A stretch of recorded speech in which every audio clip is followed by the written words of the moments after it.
안녕하세요. 어둠의 배달러 왕배입니다. 오늘 새벽에는 바이크가 하나도 없네요. 저녁 피크 때 사람들 너무 많이 나오니까 사람들을 살짝 피해가지고 새벽에 나오는 거였는데 새벽에는 이제 오토바이도 없고 콜도 많이 없는 상황인 것 같습니다. 참 이것도 추억 얘기하게 되는데 코로나 때 새벽에 콜이 그렇게 많았어요. 새벽에만 나와도 1공수 치고 그랬는데 옛날 생각이 유독 많이 나는 날입니다. 제가 요즘에 새벽에 배달을 하다 보니까 중국집 콜이 많이 없는 것 같아요. 중국집 음식들이 대부분 기름지고 헤비해서 그런지 모르겠는데 늦게까지 하는 집도 없고 있어도 콜이 많이 없더라고요. 참 배달기사와 중국집 하면은 할 얘기가 많죠. 거의 중국집 하면은 조리대기가 반 기본으로 장착돼 있는 데잖아. 이 사장님들이 면류를 주로 하시다 보니까 늦게 가면 불까봐 조리 완료를 미리 눌러놓고 흔히 말하는 불화 조안이죠. 그걸 해놓고서 라이더들을 기다리는데 라이더가 가면은 그때 이제 밖에 나와 있는 이모가 주방에다가 소리를 치죠. 라이더님 오셨어요. 면 삶아주세요. 뭐 이렇게 수신호를 보내죠. 그러면은 금방 해주시는데 안 그런 가게도 물론 있습니다. 준비를 해놓고 기다리는 가게도 있는데 대부분의 중국집들이 라이더가 왔을 때 면을 삶다 보니까 중국집에 대해서는 기대치가 많이 낮아가지고 사실 조리대기가 좀 있어도 그냥 뭐 화가 난다거나 그런 거는 없어진 것 같아요. 저도 적응이 돼가지고 갈 때부터 당연히 있겠지 그러고 가가지고 사실 뭐 마음의 충격이라든지 이런 거는 크게 없죠. 그리고 중국집은 주방장님들이 기술력이 대단해가지고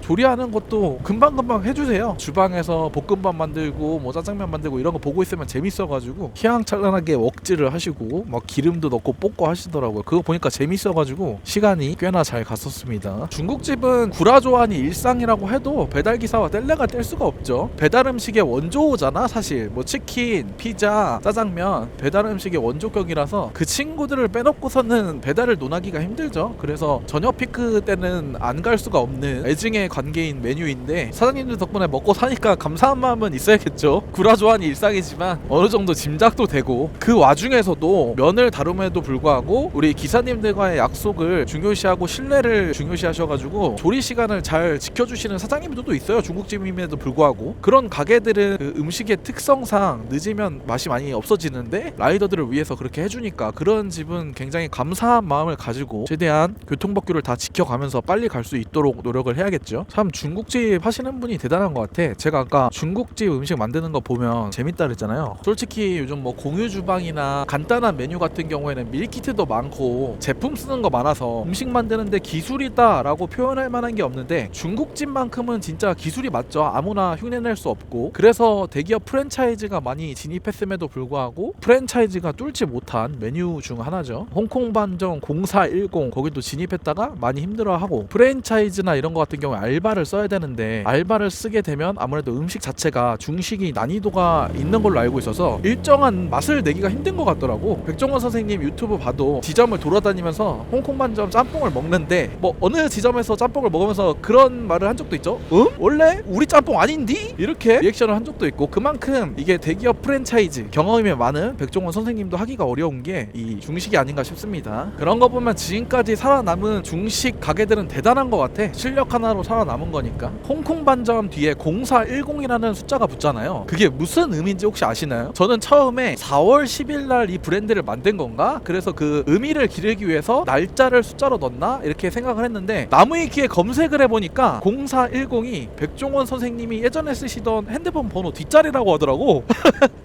뒤에 본인 번호를 넣으신 거야. 왜 넣는지 모르겠는데 뭔가 시그니처 느낌으로 넣으신 거겠죠. 그만큼 애정이 있었을 수도 있고 되게 재밌는 히스토리가 있다. 0410 아니 근데 그렇게 자기 뒷번호 넣어놓고서 번호를 바꾸셨다고 하는 것 같더라고요. 그렇게 애정을 갖고 넣으셨는데 왜 다시 바꾸셨는지 모르겠지만 뭐 바꾼 것도 확실하진 않습니다. 카더라로 들은 건데 만약에 바꾸셨다고 하면 왜 바꿨을까 그런 생각이 드네요.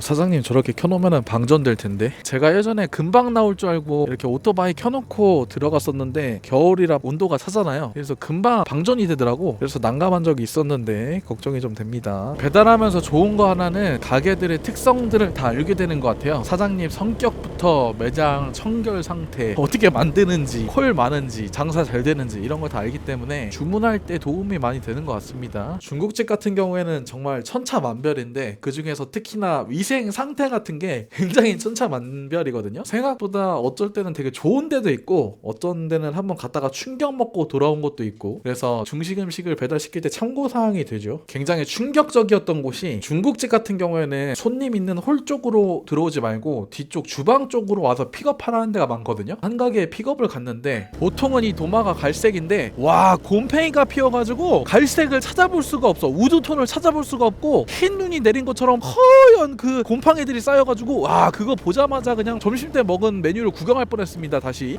그리고 냄새도 무슨 음식물 쓰레기 같은 냄새 나는 데도 있고, 확실히 중국집은 배달 일을 시작하고 나서 시킬 수 있는 집, 시킬 수 없는 집 이렇게 확연히 갈리는 것 같아. 제가 아까 그 홍콩 반점 얘기도 드렸잖아요. 홍콩 반점 같은 경우에는 프랜차이즈다 보니까 알바생들이 만들고 하지만 아무래도 위생 관리 같은 거는 되게 철저히 하더라고요. 가게들의 위생 상태를 모른다 하면은 그냥 프랜차이즈 중국집에 시키시면 됩니다. 맛은 어떨지 모르겠지만 또 전바점이 있다고 하긴 하는데 잘하는 집은 또 맛있다고 하니까요. 청결을 중요시 하시면 홍콩 반점 중화 프랜차이즈 시키면 될 것 같습니다. 저도 처음부터 배달기사는 아니었으니까 모르고 시켜 먹었었을 때는 맛있던 곳이 있거든요. 저도 매장 상태를 모르고 맛있게 시켜 먹은 집도 있고 단골집도 있었는데 막상 배달 일을 시작하면서 매장 가보고 충격 먹은 데가 한둘이 아니죠. 의외로 되게 좋았던 데도 있고 의외로 안 좋았던 데도 있고, 배달하니까 그런 판단은 돼서 좋은 것 같더라고요. 한 번은 중국집이었는데 주방 쪽에 가서 픽업을 대기하고 있었습니다. 근데 그 자체 배달기사가 있잖아요. 그 기사님이 들어오시더니 목장갑을 낀 채로 배달하시고 와가지고 막 야채를 그대로 퍼가지고 담는 거예요. 탕수육에 양파랑 적채라고 하나? 그런 거 들어가잖아. 당근이랑 이런 거. 그거를 막 담아서 끓여놓은 소스를 막 붓는데 하나를 보면 열을 한다고. 어느 마음가짐으로 하는지 눈에 보인다, 이런 생각이 들더라고요. 제가 말씀드리는 건 일부입니다. 되게 음식에 대해서 진정성 가지고 깔끔하게 하시는 데도 많아요. 그것도 있었다. 짜장 소스나 짬뽕 국물 같은 거는 미리 만들어 놓은 다음에 큰 통에 담아뒀다가 주문 들어오면 면 삶고 거기에 같이 이렇게 해가지고 나가거든요. 면 따로 나가는 데는 따로 삶아가지고 이렇게 포장해서 나가고 미리 준비해 놓는 편인데, 한 번은 짜장면 주문이 들어오셨나봐. 그래서 짜장면을 만드시는데 미리 끓여놓은 짜장면 소스를 면에 넣고 이렇게 보니까 농도가 마음에 안 드셨나봐요. 그래서 그 물을 좀 넣었는데 옆에 있는 수돗물을 담아놓은 거에 손으로 이렇게 주걱처럼 이렇게 해가지고 이렇게 퍼 나르시더라고요. 그거 보니까 조금 농도를 이렇게 맞추시는구나, 아무래도 짜장면 소스를 미리 만들어 두시니까 너무 꾸덕하면은 이렇게 물을 넣으시는구나 해서 좀 충격받은 적도 있고, 그냥 제가 본 것만 말씀드리는 겁니다. 뭐 누군가는 이 정도쯤이야 이렇게 말하는 사람도 있을 거예요. 뭐 제가 예민하게 구는 걸 수도 있고. 확실히 밤에 나오니까 빡세네. 와, 이거 확실히 밤에 나와서 배달하니까 운전하는 상태가 다들 엄청 빡세네요. 밤에 이래서 위험하다는 게 이거구만. 이런 날 좀 조심하셔야 됩니다. 그래서 중국 음식은 조금 시키던 데에만 시키게 되는 것 같아요. 이 배달을 안 하시는 분들한테 중화 음식, 중화 요리점 고르는 팁을 살짝 드리자면, 일단 가능하시다면 가게 가서 한번 드셔보시거나 아니면 한번 방문하셔서 포장을 하시거나 해가지고 매장에 홀이 있는지, 그리고 홀에서 주방이 보이는지 그거를 살펴보면 좋고, 만약에 내가 갈 여유가 안 된다 하시면은 그냥 프랜차이즈에다 시키십시오. 프랜차이즈 같은 경우에는 위생 매뉴얼도 있고 위생 검열을 좀 빡세게 하기 때문에